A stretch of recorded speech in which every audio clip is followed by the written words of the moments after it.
Welcome. This is Dr. John DeMartini. This is one of the most amazing and inspiring shows that you can listen into. If you want to be on the edge of your seats, if you want to open up your heart, if you want to expand your mind, and you want to meet incredible people, stay tuned because you're just about to experience a transformative radio show that will change your life. And you're listening to the Dr. Pat Show that's coming up right next. Welcome to the Dr. Pat Show. Talk radio to thrive by. Powerful, inspiring, and coming to you live, bringing you stories of people like you and me, busting through and living life full out. Get ready to dare to wonder what your life would be like if you knew you could not fail.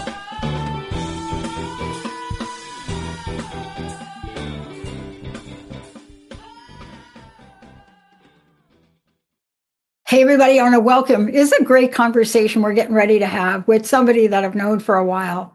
But, you got to ask yourself this question, or at least I've been asking myself this question over my lifetime.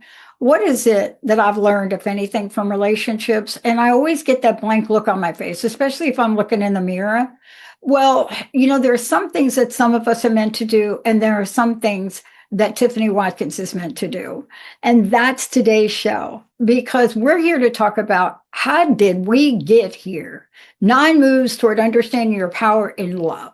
And Tiffany, it's so great to be seeing you again, talking with you again. But you understand that blank look you get in the mirror when you're like, how in the world did we get here? Right? So let's talk about that, because I've interviewed a lot of people, and anytime I interview or do somebody that's writing a book like this, there has to be something juicy that has gone on in your life and your relationships. What do you think of me? Right? I got you, right? I love that. I absolutely love that. It's usually true. It's usually quite, the truth that when someone's like, it's catharsis, let me just write about it, right? But, this time the motivation came from the fact that this is a real people and human issue, is understanding why they love and where all their dysfunction comes from. And so I think this book is just slightly different angle on that relationship of it. Yeah, you're with a partner, and yes, you're trying to make this work, but where do you understand yourself in all of this? And that's what I'm inviting folks to do, is to read this and understand a little bit more about where why they're motivated to act specific ways in certain situations. It's so funny. I remember going on a date once, and dating didn't happen until I moved to Seattle. I didn't even understand that. I was like, oh, I love you. Where's the U-Haul? So but coming to Seattle was eye-opening, and I had started to do the show. I was about 10 years into the show. And I had talked about my life. I'm very private, so I don't talk about it, but I am talking about it now because I need to stop the pattern of abuse. And so I remember talking about the show. So somebody, through a friend, we ended up on this date. And I remember going on this date, and the person said to me, she said, I listened to your show. I said, okay, like which one? Well, the one where you started out by saying, you were born in the world with an addict mom and dad. Then at 7, your mom committed suicide. And 17, you're homeless. Oh, I said, that one. And I said, you still came on the interview. I mean, you still came on. We're still like here having the coffee. And they said, here's the deal. When somebody can talk about those parts of themselves that openly, I'm curious about how they made it through. See, that's your book. How did we get here? And how did we get here? The 9 moves toward understanding your power in love. Isn't it time that we just flip the coin from victim to something else, Tiffany? Yes, it really is. And a lot of times people do what happens. It's a cycle. You give away your power unknowingly, and then you're wondering why you feel less than in a situation. Why do you feel like you're not getting your point across? Why does it feel as if it's just not right? And you realize that you're feeling powerless in a situation. And yeah, I urge everyone to take a real good look at that and find out where they have what I call the seepage of power. It's seeping out somewhere. And it's a valve you can shut off yourself. And I think people need to do it. That's so funny you brought that up because I turned on the faucet here because I have the water thing on like a thing, but the faucet's dripping. So I put like a little bucket under there to catch the drips. OMG. See, if you think you're dripping, wait 24 hours and see what the heck's in that bucket. But this is really what I want to talk with you about is because this is a book and congratulations, first and foremost on it. You and I have known each other a while. We take these paths, but then here you come with a book that is so needed. Now, I know why it's needed because I just looked at the divorce rates. I saw what happened during COVID. But for you, what touched your heart to say, I must speak out about this?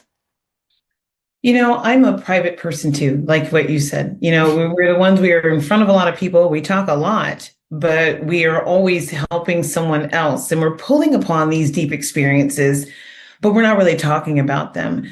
And, with clients of mine, this is the number one thing that, I talk about relationships with people, because it's part of the 4 influencers that I coach people on. It's a major one. Relationship with yourself and others is a major one, along with health and wellness, finances and your environment. But this one is always the one that lasts the longest. And I took a look at that and I said, there's things that I can say. I'm helping people all the time. And these things have helped me too, but barely anyone knows enough about my story. And so as a private person, the best way for me to pull upon my story was to just kind of put it out there in the form of an invitation to get curious about what it is that's going on inside. And dance is real close to my heart as well, as I was a dancer for a very long time. Yes. And I said, everyone does step by step. I don't want to really tell people what to do like that. I want them to have these moves, because moves, different than steps, are unique to each person. They're able to take that move and make it their own. And I wanted to leave them with something that they could take and make their own and thrive in. And so that's really where that came from. I love that you did that, because you break us down and you give us these moves. It's so funny because I work with people, young people, especially in recovery. I have 35 years myself. But, I remember being in a group one day. It's not that I want to sound like I'm hip or anything, but I remember walking in the groups and I said, today we're going to have moves like Jagger. Okay, so I know that song. I said, today we're going to move like Jagger. So one of the kids is like, who's Jagger? And I'm like... So I pull up my phone and I start to play that song, right? By Christine Aguilera-Levine. I started to play that phone. And they're like, oh, yeah, we like that song. And I said, I want y'all to stand up. Come on, I want to see your moves. Let's just all do it. And they looked at me and they said, if you're going to get up there and move those old legs, come on now, we're going to get up. The Remember You group I'm working with. But let's talk about this, because this idea of moves and dance and what you've set out, I love this because we don't think we can move in relationships. Right. Do we? Not at all. We and that's why a lot of times, relationships get to their breaking point before anyone reaches out for any help, because they just really feel immobilized. They don't know that, because look, when you break up with someone, or when things just go their separate ways, you're not crying over the bad stuff. You're crying over the good times, the times you felt good, connected, in sync. That's what that's the pain point. You're disappointed that it didn't work out, but you're grieving the loss of that companionship, the loss of the love, the loss of the time. So it's really essential that we take a look in how we get to that point and what it takes to get us back to where we want to be. And that work starts inside of you. You can't fix incompatibility from the outside in. That has to come from inside, to find where you're truly compatible with yourself before you can extend that to a relationship. And if that leads you back to that person, grand. But be open to the fact that that may change you in a way that leads you somewhere completely different. Yeah. And you're going to need a kind of a guidebook on how to do that, This is the guidebook, because I love you come out. I want to talk about a couple of these, but I don't want to give away the whole book. You have in here 9 moves, and I wasn't surprised at move number 1.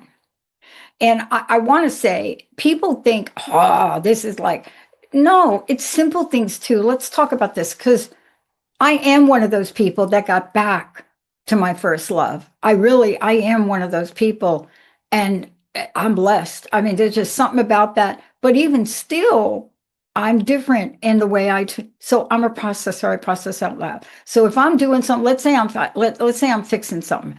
I'm like, I gotta just fix my mic. Now let me touch this little button over here and turn this over here. Now underneath it, I just want to move this, but I'm not, because I do that. Now my person is like a fixer problem solver. So every sentence I say, they think they're going to come over and take the screwdriver and then fix the problem. This is just simple, but it's not. And if you don't understand simple things like that, man, what happens when you get into conflict? So true. So true. Communication is just the key point. Because, look, this is a communicative world we live in. We communicate in so many different ways. We have social media now, email, talking, whatever, right? But how effective is it if we're unable to hear each other? And how painful can it be when you can't really hear yourself? No. So I really feel like people need to take a look inside and really find out, what is your communication style? What is your style? Yeah.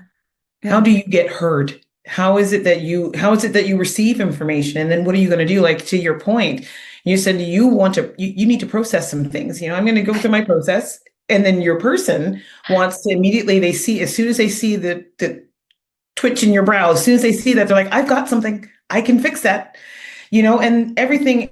Each are coming from such a wonderful place. You want to know more and understand, and they want to help and they want to fix. Yeah. But how do you bridge that gap to actually be able to do that together, lead back to one another? And that comes with understanding that you need to say, hey, I just need a few minutes to think. And then I'm happy to implement a few of your tools to fix. Or from the other side, hey, I've got some tools to fix when you're ready.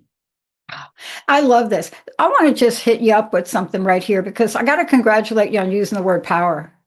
I really do.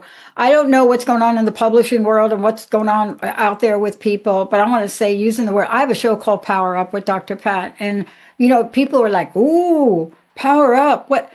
Thank you for using it. But I want to ask you this question. The seepage, I think, that you referred to is the seepage of power loss. It's like an electric wiring system that's got a little thing in it, and then your electric bill is $5,000, right? So let's talk about this. We don't know it. So what are the ways that people give this power away here? Sure. The number one way that I see that people give their power away is super simple. It's one word. It's no. And it's improper usage.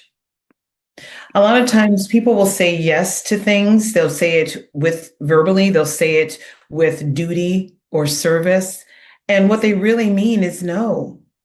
And every time they do it, they lose a little bit more of their power in that situation. They give up a little bit too much instead of going, hey, no, not just, maybe it's not a firm no, maybe it's just not right now. Yeah.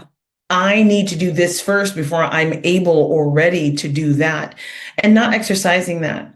The second piece is not saying all that needed to be said to themselves and to partners. Sometimes it's platonic relationships, it's in friendships or business partnerships. Saying what needs to be said gives you the power of choice. Because when you leave things behind, people start to make decisions around you. You haven't given them enough information to be able to make a decision that includes you. So everything that comes to you is by default exclusionary. Introduce yourself to the situation by saying everything that's on your mind. And sometimes that comes with a pause. Not everybody, they're not like you and me. We talk for a living. Sometimes they need a moment to gather their thoughts before they're ready to talk about it.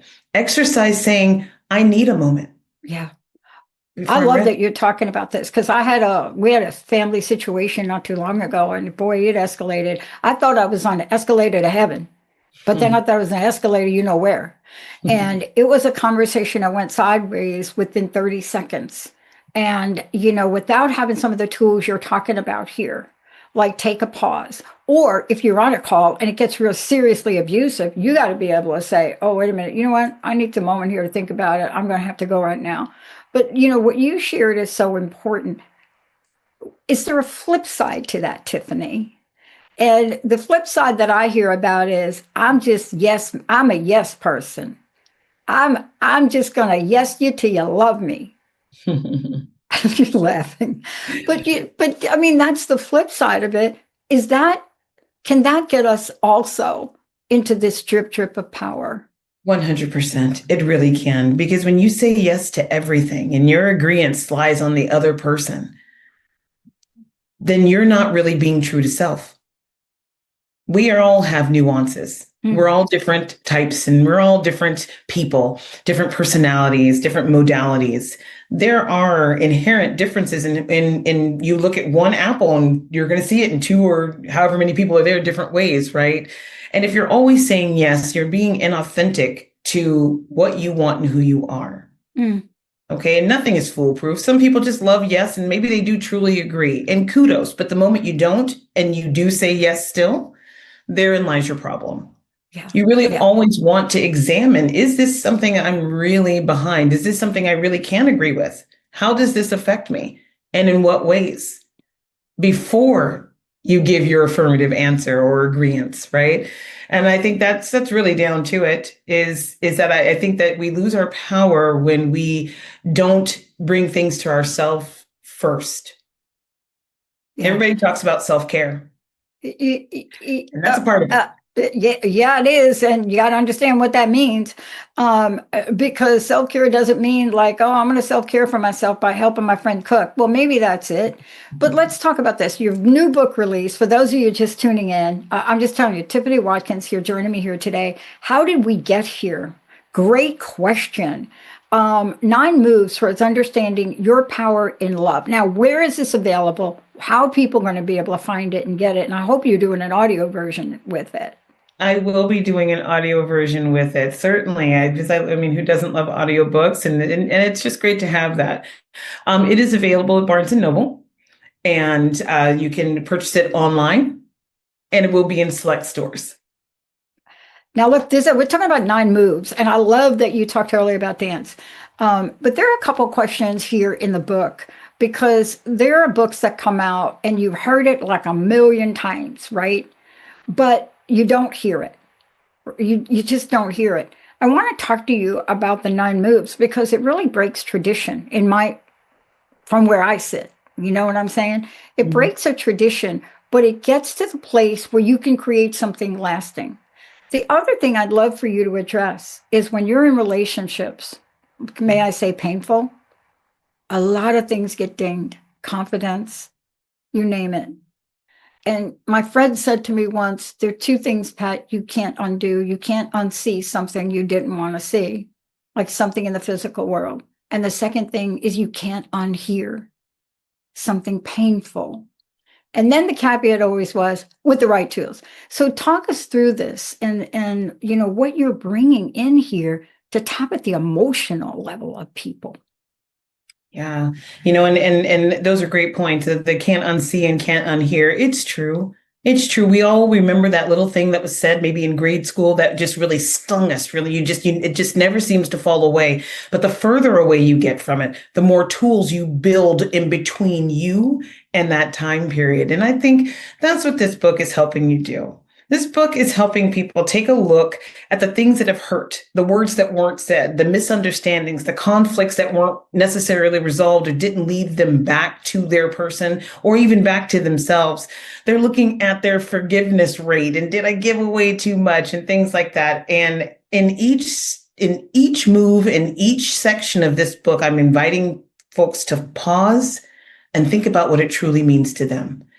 Then think about what they're going to implement in order to make it feel better, in order to make it palatable for them to be able to move forward on stable footing. And I think that those are it was some of the great motivation for the book, but I think that those are some of the greatest takeaways as well, is that each of these moves you can go back to as needed and craft them for each situation you're in. and you can keep on using. I wanted to create something that wasn't just a one and done. I read it. Okay, I got it. Yeah. I want you to get it, but I want you to go back and get some more. I want it to be ever evolving with your life. Each of these moves you can carry forward and keep on winning in situations where you need that personal win. Yeah. You know, it reminds me of my grandma's recipe when she taught me how to cook when I was a young child. And then my mama was from the South. So these people taught me how to cook. And I remember grandma saying, what is the thing you can leave out? And I would come up with something. Grandma would say, no, you cannot leave anything out. And what I mean by that is this is a recipe. And if you take one of the moves out, it's significant from where I sit. But it doesn't mean that you have to indoctrinate everything all at once. And that's what I wanted to ask you about, because there's so much insight in the book. Let's take the book off the shelf for a minute and let's get down to a real situation. Now, you must have some real situations that are in the book. What did you learn from these situations? And give me an example of one that just every time you do an interview, you're like, oh, it's that one. Yeah, sure. No, and you're right. There's a lot of me in this book. There's a lot of me in my relationships. With my wife, we've been together for 16 years, and we've been through a lot. Being a same-sex couple has not always been easy, and the roads continue to be a little bit bumpy, right? But internally, I don't think we ever realized how much of that we brought to ourselves. We took these situations outside and made them kind of angst within us. Communication was a big one, and the conflict resolution.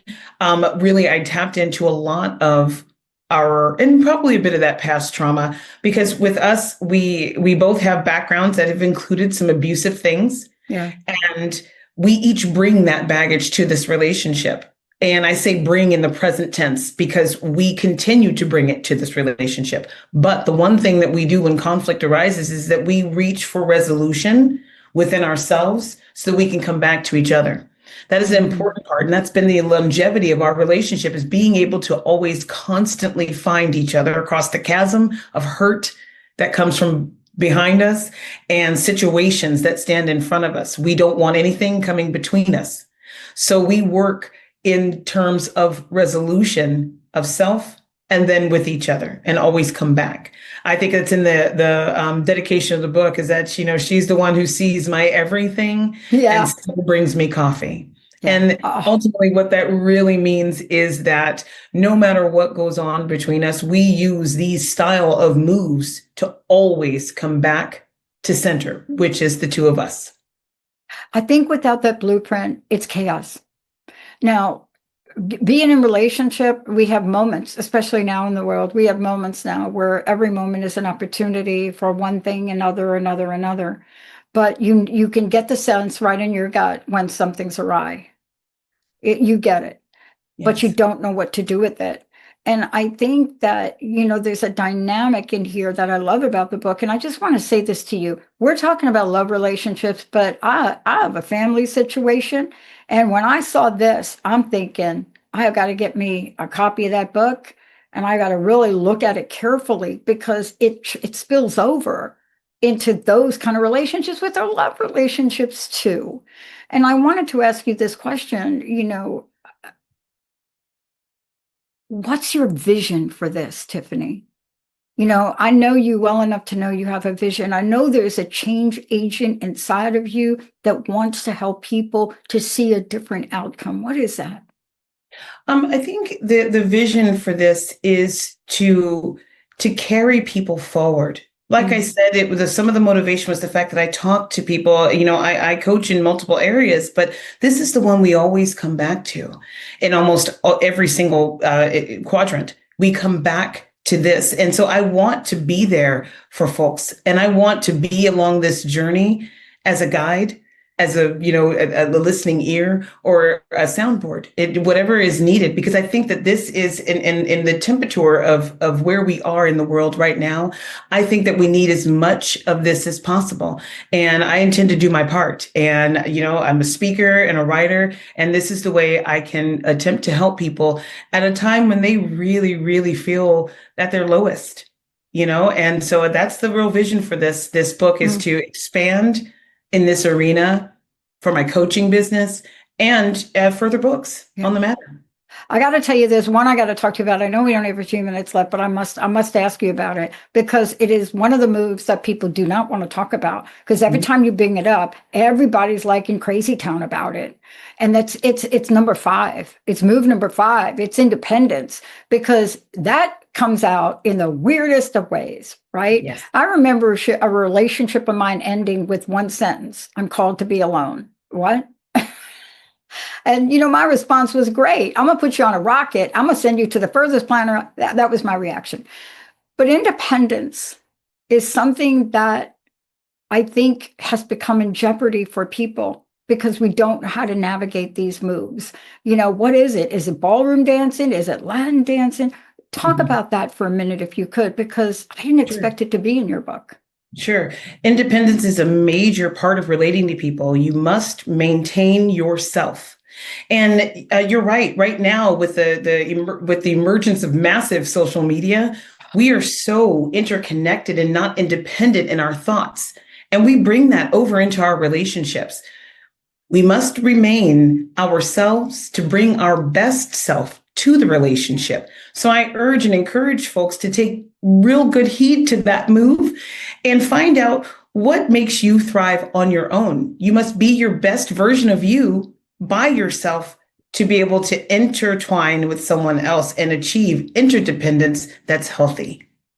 One of the things you say in the book, and I really need to say it, is you talk about not the kind of independence that pushes people away, because we know what that feels like, right? Or the kind that builds walls, but the kind that says, this is from Tiffany Watkins' book, everybody, I am whole, and I want to share that wholeness with you, not lose it in you. Yes. I mean, if you don't get anything out of this book but that one, it's amazing. And, I say that because you and I are independent in the world, right? We're out there, but independence doesn't mean that we're emotionally unavailable. Right. Tiffany, thank you for today. I want to know your personal message. And again, let's tell people how they can get the book, but also how they get in touch with you, if you don't mind. Certainly. Again, you can get the book. It's available now on barnesandnoble.com, and it will be in select stores. If you want to reach out to me, I'm available through my website at takebackcoaching.com, or you can reach me by email at tiffany@takebackcoaching.com. I love that. We're doing a campaign, a crowdfunding. It's called I'm telling you, it's called takebackmedia.com. But why are we doing it? Because something feels like it's lost. But Take Back Coaching, go ahead and do that. Now, last question, what's your personal message? And thank you so much for today. Congratulations. What do you want to leave us with here, Tiffany? Thank you so much for having me on. I really appreciate it. I just like for folks to know and understand that your power is your own. And it doesn't mean that you have power over anyone else. It means that you have power within yourself, and it is sacred. And it is your duty to hold it on high and fix it when it's needed and to reduce your seepage like we talked about through this. So I encourage everyone to do that. Please buy the book, review the book. And I want to know your personal stories. I want to know how I can help. So please reach out. I love it. Tiffany Watkins, everybody. More to come. Can't wait for the audio version. Better do it in your voice, okay? Can't wait for the audio version, but there's much more in the book. Some of the items we didn't talk about is one that I've had to work through in my life. Tiffany mentioned it, and it's move number 6, and it's called past trauma. For those of you out there, don't give up hope. This is going to be a book, a narrative, a story that will give you new life to breathe into yourself and the people you love. We'll see you next time.